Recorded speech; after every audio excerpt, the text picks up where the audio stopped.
તો hello guys, કેમ છો? મજામાં છો? તો આપણા માટે આજે બહુ જ ખુશીનો દિવસ છે, બરાબર?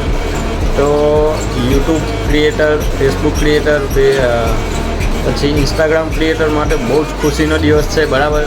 તો કેમ કે આપણા માટે લોકસભામાં બિલ પાસ થયું છે, જેમ કે ડૉક્ટર હોય, બરાબર, એમ ડૉક્ટર લખાઈને આવે છે, એન્જિનિયર હોય તો એન્જિનિયર. તો આપણા માટે પણ એક ક્રિએટર તરીકે લીગલ નામ લખાઈને આવશે, બરાબર? તો વિડીયો ધ્યાનથી જોજો, બહુ ખુશ ખબર છે આપણા માટે, બધા જ ક્રિએટર માટે.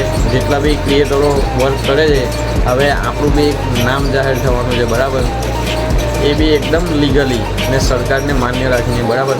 તો આગળનો વિડીયો જોજો, મનોજ તે શું કહે છે, બરાબર? વિડીયોમાં કન્ટિન્યू રહેજો।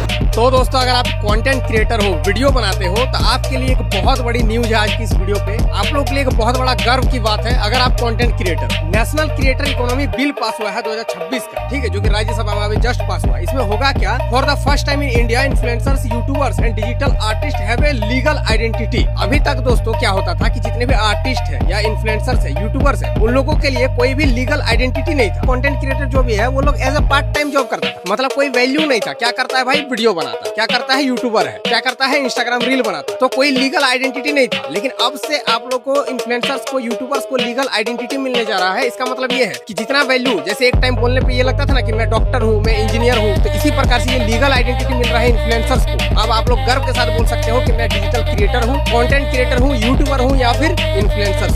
साथ ही यहाँ पर ये जो है अब कोई हॉबी नहीं है, ना ही ये कोई साइड हसल है। अब इसको एज ए प्रोफेशन माना जाएगा, विथ राइट्स के साथ, है ना, लीगल राइट के साथ इसको एज ए प्रोफेशन अब माना जाएगा।